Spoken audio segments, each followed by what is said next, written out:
walaupun saya di mana berada, saya harus memberikan edukasi agar masyarakat itu tidak salah memilih. Karena dinas kesehatan dengan karantina ikan. Nah, gemar makan ikan kan? Yang bisa tandingi saya. Terserah, boleh tanya. Ini yang membuat saya setengah mati. Sampai saya tidak tidur sampai jam 3 malam. Bukan pula menipu. Diedukasi tentang memilih wakil kita ke depan, saya akan hadir. Jadi ada 3 hal yang harus dikerjakan wakil kita pada saat kita memilih. Saya selalu sampaikan di Palu bahwa pertama adalah kesehatan, ya. Kedua adalah kesejahteraan. Ketiga adalah pendidikan, ya. Nah, wakil yang kita pilih ini berarti kita adalah ketuanya. Tetapi hari ini yang banyak terjadi setelah kita pilih, itu dia tinggalkan kita. Nah, satu hal juga saya sampaikan ke masyarakat, bahwa kenapa mereka meninggalkan kita, kenapa mereka tutup kaca kita, itu karena apa? Kita memilih karena mau instan. Asal ada uangnya 100.000, 50.000, atau beras 5 kilo, kita milih dia. Nah, siapapun yang akan maju ke depan, kalau mengeluarkan uang pribadinya, itu sudah pasti agak sulit untuk melakukan bantuan yang saya katakan tadi 3 hal. Kenapa? Dia akan mengembalikan dulu dong duitnya. Memilih wakil rakyat itu bukan uang pribadinya kita minta, tetapi bagaimana dia mengawal kita selama dia menjabat 5 tahun. Nah, sekarang apakah kalau kita sakit, di saat kita sakit BPJS kita menunggak, KIS tidak aktif, KIS belum ada, kita mau lari kemana? Banyak kejadian yang saya alami di Kota Palu. Ada salah satu orang tuanya mau operasi, ya, BPJS-nya menunggak. Kemudian dia lari ke dinas sosial untuk mengalihkan BPJS orang tuanya ke KIS. Tapi apa dinas katakan? Harus bayar setengah dulu tunggakannya. Nah, anak ini datang ke sana meminta suatu kebijakan, tetapi sampai di sana tidak ada kebijakan diberikan. Pada saat itu saya mengurus kubek saya yang ada di dinas sosial. Pada saat ada beberapa teman yang duduk-duduk di luar, dia tanya ke bapak itu, dia sampaikan bahwa saya lagi mengurus pengalian KIS orang tua saya, tetapi saya tidak diberikan kebijakan, malah saya harus bayar setengah dulu tunggakan orang tua saya. Nah, selama di dalam itu 2 hari dia akan operasi orang tuanya. Kalau tidak menggunakan BPJS, itu dia bayar 20 juta. Pada saat saya menerima laporan itu, saya langsung ambil tindakan, saya ambil berkasnya, saya langsung ketemu kadisnya, saya katakan hari ini lakukan tindakan emergensi.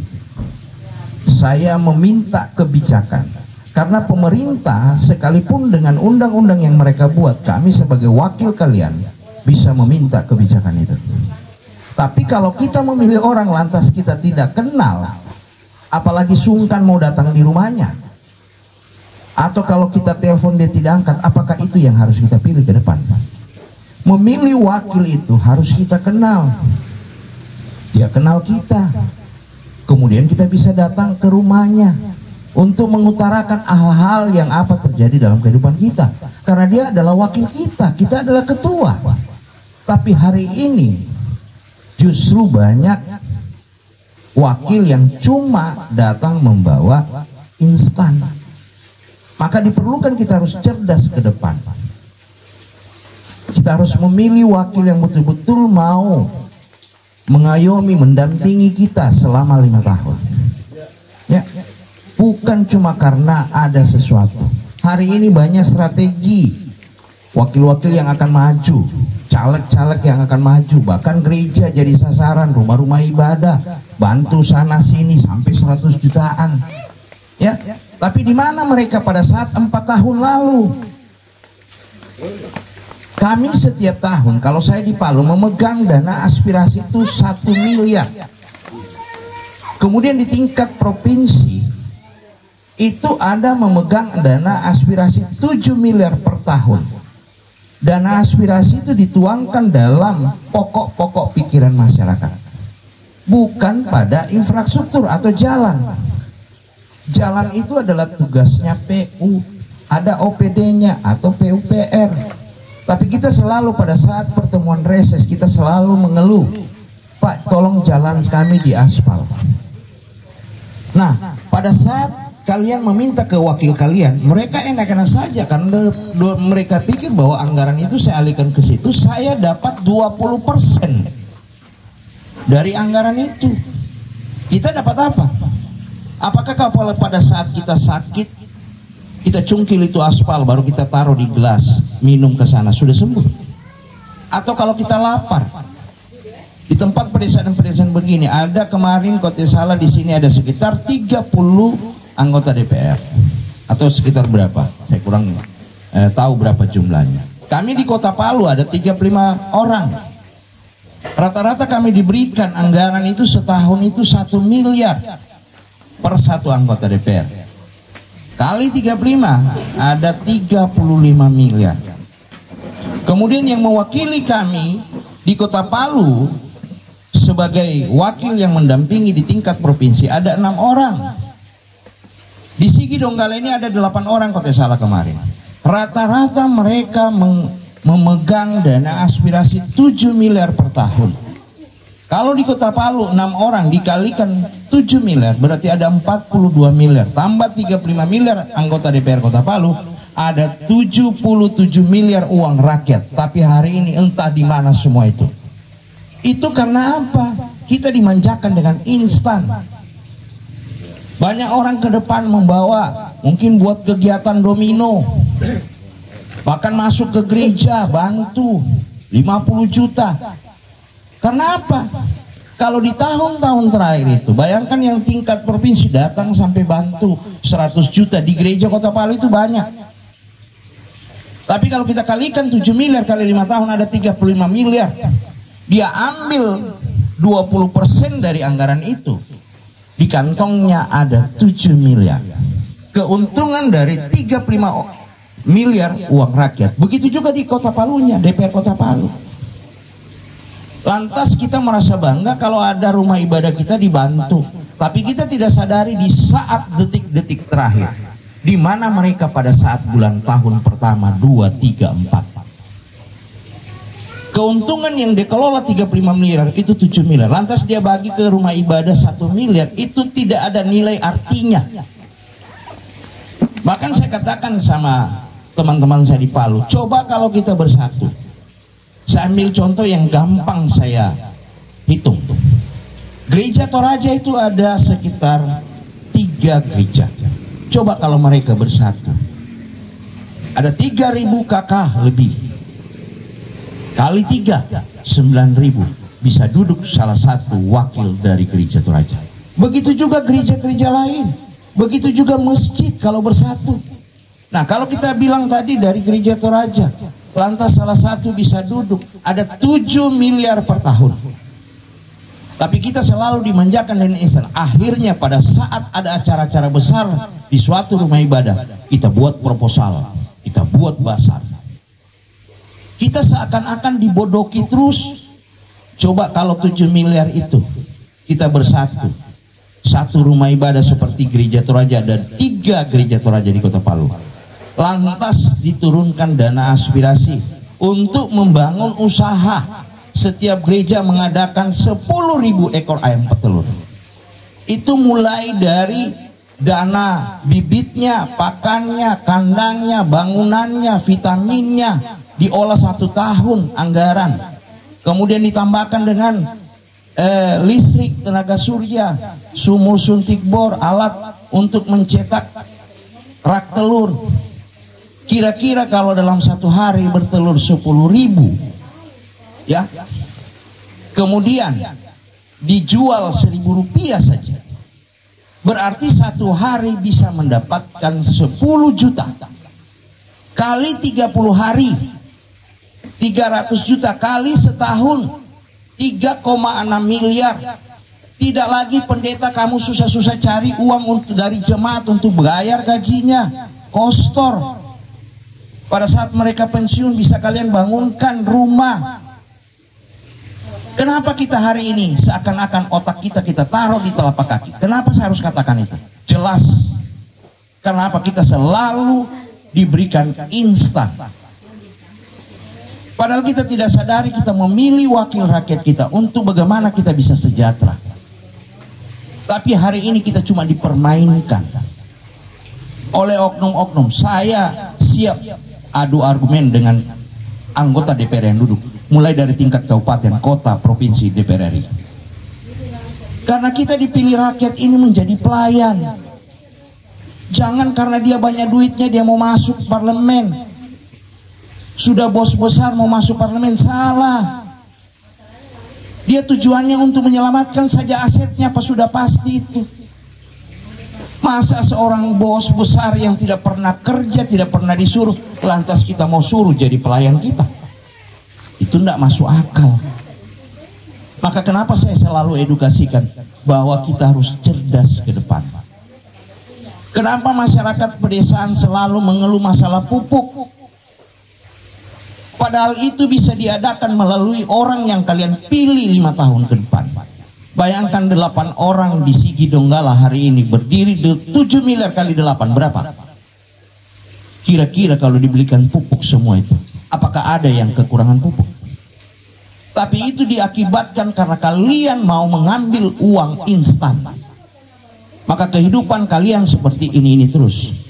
Bahkan program kami hari ini saya bawa di Palu dan saya punya saudara bawa di sini adalah kolam tarpal, kolam bioflok, di mana memanfaatkan pekarangan rumah tanpa mengganggu aktivitas, tapi bisa menghasilkan pundi-pundi pendapatan selama 4 bulan. Tapi kita hari ini, berapa puluh tahun lalu kita cuma sebagai orang yang cuma diberikan instan. Kita tidak sadari bahwa kita memilih wakil kita adalah tujuannya bagaimana dia harus jaga kita 5 tahun, di mana di saat kita sakit. Hari ini saya tanya, siapa ya kalau kalian sakit bisa telepon dia? Wakil kalian yang ada di Sigi hari ini. Saya berani tantang. Bahkan kemarin ada salah satu saudara saya, istrinya sakit. Telepon dia sebagai tim sukses kemarin, telepon kanan, telepon sini anggota DPR, tidak ada yang tanggapi. Ya, saya katakan sama dia, apakah itu hasil dari kalian melakukan perjuangan? Tapi hari ini apa? Kamu lihat sendiri, jangan memilih orang cuma karena apa? Atau cuma datang 5D, datang duduk diam dengar duit. Tidak tahu berbicara di dalam, tidak tahu mempertahankan, memperjuangkan hak-hak rakyat. Apakah itu? Yang cuma setiap 5 tahun kalian didatangi dengan beras 5 kilo, uang 50.000. Nah, apa itu? Nah, maka saya katakan ke depan, mau cerdas. Saya bawa saudara saya di sini, Ibu Lisna. Saya berani tanam kepala saya di sini. Kalau dia ke depan kalian usung, lantas dia bisa duduk, saya bertanggung jawab. Saya tidak main-main. Karena saya sudah bicara sama beliau. Saya katakan, jangan saya berkoar-koar di tempat dapil kau, lantas kau tidak mau berbuat dengan rakyat. Saya akan gugat Anda. Nah sekarang, suami dari Ibu Lisna, itu ahli di bidang perikanan. Ke depan kita bisa membangun kota kita, kota Palu, Sigi, Donggala yang akan menjadi tiang penyangga ke depan ekonomi kita. Apalagi IKN. Sudah dekat, perusahaan-perusahaan banyak di Sulawesi Tengah. Bahkan di Morowali sana pernah kami ditawarkan seminggu 3 ton ikan nila per minggu. Kebutuhan ikan di sana, karyawannya IMIP di sana ada 70.000. Yang dia harus butuhkan ikan dipasok ke sana yang jumlah 7 ekor per kilo, karena mereka sistem seperti itu, tidak mau potong-potong ikannya kalau mau bagi ke karyawannya.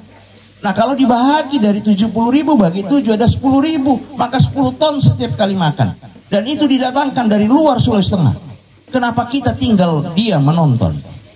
Itu karena apa? Disebabkan kita selalu memilih orang yang cuma karena instan. Bahkan saya gelar tamu 5 tahun sekali. Datang nanti 5 tahun baru cari muka lagi dengan masyarakat. Saya katakan sama masyarakat, kalau ada yang bagi-bagi duit ambil, ada yang bagi-bagi besar ambil, tapi begitu masuk di TPS hati nurani kalian berbicara. Bukan cuma karena itu 100.000, tidak ada tuntutan ke depan, ya, tidak ada tuntutan bahwa kalian dituntut ke depan, tidak, justru dia yang harus kita tuntut ke depan. Itu money politik. Kalau dia datang di desa sini ke depan, kok tiada suara saya, ambilkan kayu, kejar dia, memangnya kau saya punya harga diri, kau beli dengan 100.000. Ya, saya katakan sama masyarakat, saya tidak pernah takut. Saya datang kemari edukasikan, saya punya saudara-saudara sini. Saya banyak saudara-saudara juga di sini. Tapi selama ini cuma dijadikan batu loncatan untuk kepentingan individu. Begitu juga saya bilang sama pendeta-pendeta, tolong jangan, karena kalian dibantu berbicara 4 mata, lantas gereja kamu jadikan tempat. Justru kita harus bersatu. Jangan ada kepentingan individu dimainkan. Saya katakan kalau kita bergandengan tangan, kita bisa meraih apa yang kita inginkan. Tapi kalau kita pisah, jalan sendiri-sendiri tidak akan bakal. Maka saya minta Jono ke depan, betul-betul berikan edukasi kepada masyarakat. Jangan memilih cuma karena 100.000. Jangan memilih cuma karena 5 kilo beras.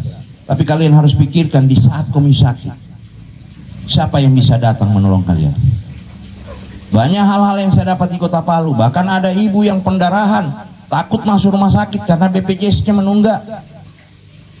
Anak-anak yang sakit takut masuk rumah sakit karena tidak ada BPJS-nya. Disitulah hadir orang yang kalian pilih ke depan.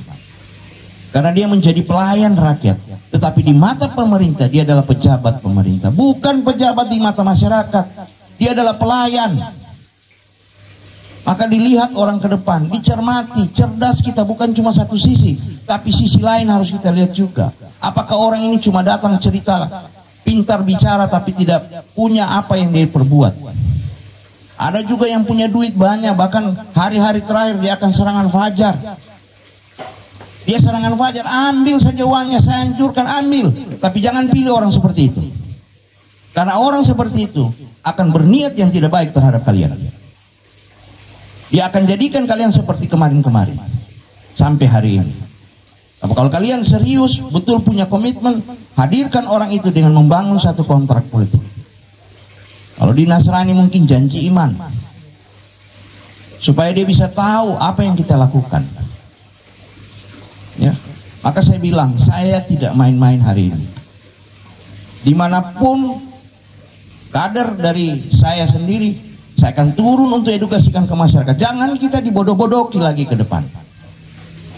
Jangan datang dengan gaya macam-macam. Di saat ada duka hadir, tapi waktu dia duduk, di mana mereka? Ya, bantuan hari ini banyak, bahkan sampai sudah mau belikan mungkin traktor. Apa? Itu cuma instan. Tapi 5 tahun kalian punya anggaran yang mana? Saya dengar di saat ini ada 500 juta tiap tahun anggota DPR di sini. Mana uang itu? Kemudian ada 8 orang kalian punya yang kalian tusuk di tingkat provinsi kemarin. Itu ada 7 miliar. Nah, tapi apa yang kalian dapat? Ini sudah masuk di tahun keempat pembahasan untuk tahun kelima. Apa yang dia berikan sama kalian? Ya? Maka saya bilang ke depan kalian harus betul-betul cerdas. Berikan edukasi terhadap masyarakat kita. Karena selama ini tidak ada anggota DPR mau bongkar berapa gajinya. Saya punya gaji di Kota Palu, ini pendapatan saya 70 juta per bulan. Kalau saya mau jadi anggota DPR yang naik 2 periode tanpa didatangi oleh masyarakat, bisa. Saya katakan sama masyarakat sana, 20 juta saya makan dengan anak istri saya gantung belangat tiap rumah. tiap hari. Saya pergi makan Kentucky atau Carrefour. Ya. Kemudian 50 juta saya simpan 1 bulan. 1 tahun 600 juta. 5 tahun berapa? 3 miliar. Di tahun terakhir saya tutup rumah saya, nanti detik-detik saya keluar bawa uang 1 miliar. Saya belikan HP Oppo. Saya bukan kasih beras lagi. Ya, apalagi kalau di sini saya kasih keluar, saya beli Oppo yang 2,5 juta, bahagi 1 miliar, 400 HP. Saya cari rumah, tiap rumah yang punya 5 orang bisa mencoblos. Ini HP 1. Tolong bantu saya 5 suara. 400 kali 5 2.000. Duduk lagi saya di sini. Tapi bukan itu yang saya cari hari ini. Tapi bagaimana kita memberikan edukasi tepat. Jangan cuma karena apa dia, karena siapa dia. Jangan. Sekalipun saudara kalau tidak punya komitmen ke depan, tidak usah dipilih. Cuma kita yang bikin stres. Akhirnya begitu lewat kacanya dia tutup, kita yang stres. Naik darah tinggi, mati. Siapa yang senang? Dia. Maka saya bilang, kalian punya paku ke depan untuk mencoblos bulan 2024 bulan 2 itu, nasib kalian ditentukan 5 tahun ke depan. Maka jangan asal pilih. Kasihan orang tua kalian, anak-anak kalian di saat membutuhkan kesehatan. Siapa yang mau mendampingi kalian? Yang mempunyai atau bisa yang meminta kebijakan kepada pemerintah adalah wakil yang kalian pilih. Jangan hari ini kamu sehat. Bahkan banyak saya dengar cerita, terlalu banyak cerita, padahal biar minum saguer saja dibelikan orang sudah banyak ceritanya. Padahal duduk di warung cuma berharap orang belikan, rokok minta-minta. Terlalu banyak dia punya cerita. Orang-orang seperti itu munafik. Ya. Lantas mengatakan kecewa. Saya pun begitu banyak di Palu. Orang bilang kecewa. Saya bilang kalau kecewa dengan saya jangan cerita dengan orang, datang ke saya dong. Supaya saya tahu apa kekecewaanmu. Padahal cuma mau bahasa di minuman uang minta terus. Tidak pernah mau berusaha. Maunya instan. Saya keluarkan dana aspirasi saya itu ada, saya bantu laundry, depot air mineral, kambing etawa. Walaupun saya di mana berada, saya harus memberikan edukasi agar masyarakat itu tidak salah memilih. Cuma kalau saya di Palu, mungkin di sini piara babi, nggak bisa saya di Palu, karena Palu itu nggak bisa. Kandang ayam saya salurkan, ayam kampung super sampai 700 ekor. Uang itu semua untuk kalian. Tapi hari ini apa yang dirasakan kalian selama di sini? Nggak ada. Ya, maka saya bilang jangan main-main ke depan. Jangan cuma karena orang datang, apalagi ada tim sukses datang main-main. Oh ini bagus, ini hebat, padahal sedangkan dia tidak berhasil. Tidak sejahtera juga. Siapa sudah tim sukses di Jono sini yang sudah sejahtera? Panggil ke telepon saya. Nah, itu. Baru kamu pilih lagi besok orang yang kamu pilih kemarin. Nah, seperti saya. Kecolongan. Nah, itu. Maka ke depan saya berharap saudara-saudara saya cerdas ke depan ya. Jangan sampai ada masalah cuma karena hal-hal apa kalian cuma dibujuk dengan instan. Jangan. Pilihlah orang yang menentukan, yang bisa merubah nasib kalian 5 tahun ke depan. Karena tujuannya wakil kalian pilih adalah untuk mensejahterakan rakyat. Ya, mungkin itu saja yang saya bisa sampaikan. Nanti pada saat kita adakan pada saat masa kampanye, saya akan hadir ulang kembali sini. Saya akan dampingi saudara saya untuk memberikan suatu komitmen yang jelas terhadap kalian. Kalau ada hari ini orang bawakan atau mau bikin acara domino, ambil. Ada yang mau kasih beras, ambil. Ada yang mau kasih doi, ambil. Tapi pada saat hari hanya, pilih orang yang betul-betul mau melayani kalian 5 tahun ke depan. Ya, itu saja yang mungkin saya sampaikan. Kalaupun ada yang mau ditanya, silakan, saya akan jawab. Terima kasih, selamat malam. Oke, terima kasih atas kesempatan yang diberikan kepada saya. Kalau cerita tadi banyak hal yang kita telan, bahwa tentang bantuan, tentang keluarga. Kalau saya ini terserang semua keluarga. Tapi yang saya mau katakan sekarang, bahwa yang mau bekerja, lakukan. Kalau macam kami Pak Marsin selalu terserang, sangat saya kecewa, sangat kecewa. Berapa kami titik-titik ini tim sukses, tim pemenang. Biar mereka mau dengar di luar, silakan. Tapi sangat kecewa. Pasti Pak Martinus paham itu. Tapi yang saya mau pahami tadi itu bahasanya Pak Martinus, bahwa mari kita kumpul dalam hal itu. Ini yang saya suka. Kenapa saya mau berani mengatakan begitu? Namun pun mereka mendengar di luar sana. Karena yang saya mau ingin nyata ke masyarakat, bukan janji-janji seperti kami lalu. Saya ini ketua lalu, dibohongi. Dibilang Pertanyaannya Pak. saya minta maaf, cuma 10 kilo. Saya tidak kecewa. Nah, itu yang saya tekankan. Bisna, pas menjadi kamu di muka rumah. Yes. Oke? Nah, terima kasih. Jadi kalau tidak usah. Pak, pertanyaan kedua pendek saja untuk Ibu Lisna. Tidak, Bapak, ke Bapak. Tidak, ke Pak Marcelino. Pertanyaan kedua, Pak, untuk Ibu Lisna, terkait dengan bioflok yang dipasang di Sigi, apakah itu ada hubungannya dengan bioflok yang dipasang di Palu, atau Ibu berdiri sendiri? Nanti dijawab.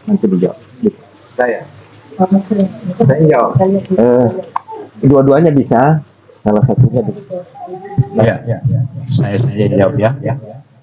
Jadi memang kolam bioflok ini memang awalnya saya sendiri memulainya, tetapi pada saat saya pribadi bertemu Pak Jack, suami dari Ibu Lisna, kami kolaborasi antara Pak Jack dan kami, dan Pak Jack saya akui bahwa di bidang perikanan itu memang sudah mahir, bahkan olahannya sampai ke sidat, dan apa yang dilakukan dari sidat itu sudah ada produk yang keluar dari Pak Jack sendiri, yaitu bakso sidat dengan kabayak, yang mana itu sudah menjadi satu bahan produk yang sekarang sudah dipasarkan. Dan Pak Jack juga ada salah satu kampung yang dimana di daerah Donggala itu dia sudah bina juga udang lobster, dan saat ini sudah melakukan pengiriman ke China, dan sidat juga sudah masuk ke Jepang dan China. Nah, di sini saya berdua sharing-sharing bahwa bagaimana kita jadikan Sulawesi Tengah ini menjadi satu lahan untuk bisa meningkatkan ekonomi masyarakat melalui pemberdayaan yang kami lakukan di bioflok. Dan Pak Jack sendiri selaku suami dari Lisna banyak memberikan masukan-masukan terhadap kelompok kami. Maka dengan adanya di Kota Palu ini yang kami lakukan itu, kami selalu sharing-sharing, dan akhirnya kami sepakat bahwa kabupaten yang dekat dari Kota Palu yaitu Sigi, kami akan memberikan suatu materi atau suatu pemberdayaan di mana kami memberikan sampel di setiap masyarakat yang menginginkan. Tetapi kalau ke depan Tuhan berkehendak, Kabupaten Sigi dan Kota Palu akan menjadi salah satu barometer untuk pemberdayaan ikan air tawar. Itu yang kami lakukan. Bahkan juga apa yang kami lakukan hari ini itu yang saya sampaikan, bahwa memilih cerdas itu adalah bagaimana kita diberikan hak kita. Program yang kami lakukan ini secara gratis, ya, mulai dari pakan seperti di Kota Palu, pakan bibit itu kami tanggung. Bahkan begitu panen, kami ke depan akan memberikan satu lahan untuk kami membeli hasil dari pemberdayaan ini. Jadi pada saat kosong lagi nanti kolamnya masyarakat itu kami isi secara gratis, dan itu diambil dari mana? Dana aspirasi, adalah hak rakyat. Begitu juga bagi masyarakat yang bertani. Sebenarnya kalau kita memilih secara cerdas, orang yang betul-betul melayani, kita tidak kewalahan dengan pupuk. Pupuk itu bisa diadakan. Berapa kelompok tani yang ada di Sigi? Itu bisa dianggarkan setiap tahun. Apa bedanya saya lakukan di Kota Palu, yang mana pakan lihan bibit itu saya tanggung selama saya masih menjabat anggota DPR. Saya menjabat sampai bulan 9 tahun depan. Sekalipun di bulan 2 Tuhan tidak berkehendak, pemberdayaan ini kami lanjutkan terus. Begitu juga saudara saya Pak Jack, istrinya, kalau Tuhan tidak berkehendak kami tetap lanjut. Kami punya komitmen, karena dengan adanya pemberdayaan ini tidak akan habis. Banyak tawaran-tawaran kami. Tapi kalau sama-sama kita bergandengan ke depan, bergandengan tangan, yakin saya, apa yang kita inginkan, keluarga kita sejahtera, kesehatan kita bisa dijaga, pendidikan anak-anak kita, pasti kita akan loloskan semua. Itu saja yang saya bisa sampaikan. Nah, kalau Ibu Lisna mau tambahkan silakan, kalau tidak itu saja, mungkin cukup ya. Mungkin cukup dulu nanti, karena memang hari ini belum bisa seorang caleg mau ungkapkan apa tujuan-tujuan ke depan. Saya selaku wakil rakyat cuma memberikan edukasi, dan itu hak saya, tidak ada yang bisa melarang. Karena saya ingin masyarakat kita, walaupun saya di mana berada, saya harus memberikan edukasi agar masyarakat itu tidak salah memilih. Karena nasib kita ditentukan oleh siapa yang kita pilih ke depan untuk membawa kita 5 tahun ke depan. Ya, mungkin itu saja yang saya bisa sampaikan. Mungkin masih ada yang bisa mau ditanyakan masalah UMKM atau apa. Kalau bisa nanti kita stopkan saja dulu untuk pakai mic-nya, nanti kita rapat-rapat, kita kongko-kongko. Ya. Mungkin seperti itu. Ya, maksud saya begini Om, pandangan itu sama saja seperti saya lakukan, tetapi nanti pada saat nanti kita masuk pada saat kampanye, ya, saya akan memberikan. Tetapi saya datang kemari memberikan satu materi agar kita ke depan betul-betul cerdas memilih waktu kita. Ya. Jangan lagi kayak kemarin-kemarin. Sudah cukup kita dijadikan batu loncatan. Ya.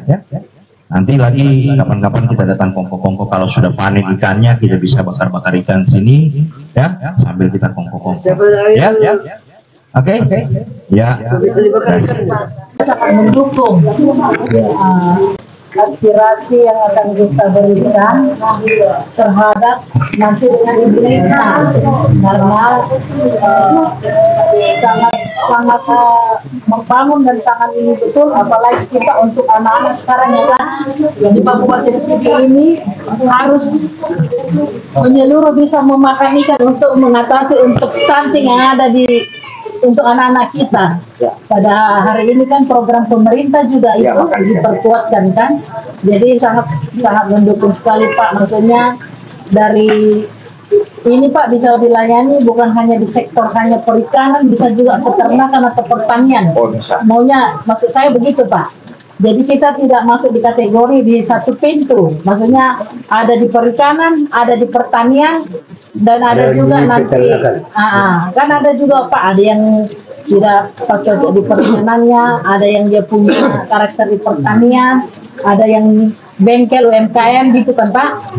Maksudnya kita itu bisa kita kan menyuarakan apakah bisa kita nanti selaku warga atau masyarakat yang punya kapasitasnya ke situ Pak, kepintarannya ada yang di bengkel, ada yang di pertanian, ada yang di peternakan, seperti unggas gitu tuh Pak, bukan hanya ternak bambu, bukan ternak ikan, tapi ada unggas gitu loh Pak. Nah, maksud saya itu Pak gitu maksudnya ke depan.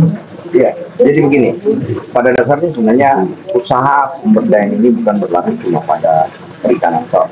Tetapi kalau kita sudah mencabangkan program-program ini, di samping biaya memang masih dibiayai langsung oleh pribadi dari Pak Cik sendiri, karena Ibu Wisna belum menduduki jabatan itu.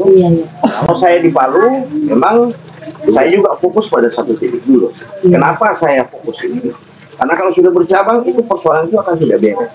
Tetapi dari permintaan yang ada dari saya, misalkan saya punya aspirasi, itu memang sudah banyak, bukan cuma perikanan, ada perbengkelan, ada laundry, ada mesin jahit, ada kambing etawa, ada, nah itu tergantung nanti permintaan di saat mungkin nanti Ibu Lisna. Nah ada sinkron antara saya nanti di tingkat provinsi di Kota Palu, karena saya bukan menjabat menjadi anggota DPR provinsi untuk khususnya Kota Palu, tapi saya mendampingi 13 kabupaten kota.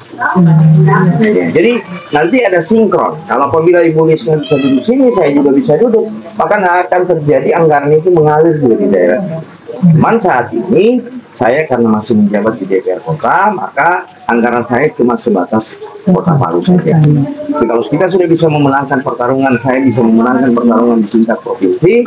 Nah, ada anggaran-anggaran yang bisa kita raih melalui mungkin APBD di kabupaten, ada juga bisa bantuan dari tingkat provinsi. Bahkan banyak lagi hal-hal yang kita bisa ajukan ke tingkat kementerian. Nah, di kementerian itu kita bisa minta sampai seluruh 13 kabupaten kota. Jadi ke depan memang bukan cuma khusus di perikanan, pertanian, dan bahkan peternakan. Nah, memang banyak hal-hal yang bisa. Tetapi yang fokus pada hari ini yang saya sampaikan bahwa kita harus cerdas ke depan memilih orang. Bukan cuma sekedar karena instan, ya itu saja. Tetapi kalau kita bisa bersatu ke depan bergandengan tangan, saya berani katakan kita akan adakan perubahan di kesejahteraan. Yakin? Amin. Nah, saya di dalam sistem hari ini. Maka saya bongkar apa yang ada hari ini yang selama ini cuma ditutup-tutupi. Bahkan gaji mereka kita tidak tahu. Saya katakan tadi bahwa gaji saya sudah sekian dan tidak pernah mungkin kalian dengar ada anggota DPR yang sudah duduk mengatakan gajinya berapa. Baru hari ini kalian dengar. Berarti hari ini baru terbongkar semua kedok-kedok yang ada di dunia. Iya pernah minta maaf. Ya? Saya Lalu kan pernah ada itu kamar makan ikan dari perikanan kan berada di ikan kan. kamar makan ikan itu yang adakan sebenarnya yang adakan itu Dinas Kesehatan sama Dinas Kesehatan dengan karantina ikan. Iya, Nah, gemar makan ikan kan. Makanya ya kita berharap program-program yang kita bawa di sini, walaupun ini program dari kita sebagai caleg, kita harus jadikan. Katanya kan jadi contoh ke depan. Beliau juga menginginkan itu. Mungkin objek yang kita bawa ini dia menjadikan contoh masuk ke arah program itu juga, mengatasi stunting yang ada di janji. Jadi beliau mendukung juga untuk program itu. Iya, yang tertinggi stuntingnya Sultan Sigi. Makanya beliau juga bilang anggaran-anggaran itu banyak, tapi mereka tidak bisa ambil karena tidak ada objek yang dibawa. Ah, itu. Jadi untuk Sigi Pak, ada harapan nanti kalau Bapak di tingkat 1 dilayani seperti yang di Palu ya? Pasti. Sudah pasti itu karena di tingkat provinsi itu tingkat provinsi itu mengawasi jalannya pemerintahan di 13 kabupaten kota. Saya merasa terbeban apabila apalagi daerah Sigi ini dekat sekali dengan kota. Nah, dengan adanya muncul air nanti, muncul di persawahan atau di mana, itu banyak hal-hal yang bisa kita kerjakan. Ya, kalau itu berhasil, yakin saya. Bahkan kami sudah mengadakan tahun ini di Perindak, itu saya membuat mesin untuk mengolah tepung tapioka. Ya, bagaimana masyarakat nanti ke depan kalau Tuhan berkehendak, semua petani-petani kita akan suruh juga menanam ubi. Ya, itu juga karena itu progres ke depan yang lebih besar. Jadi dari sisi perkebunannya, pertaniannya, perikanannya, peternakannya, dari segala macam itu kebutuhan itu banyak. Ya, sektor realnya itu besar sekali. Apalagi kita kota yang dimana berdekatan sekali dan menjadi tiang penyangga ekonomi untuk ibu kota baru. Ya. Nah, kemudian di Pantolan itu akan terbangun 40 perusahaan. Itu ada wacana ke sana 40 perusahaan yang mana pasti butuh makan. Maka kalau kita tidak bergandengan tangan, semua itu akan sia-sia. Kita jadi penonton. Tapi kalau kita bergandengan tangan ke depan, lantas ada orang yang bisa kita usung menjadi wakil yang betul-betul melayani, pasti semua akan merasakan apa ya manfaat dari wakil yang kita pilih.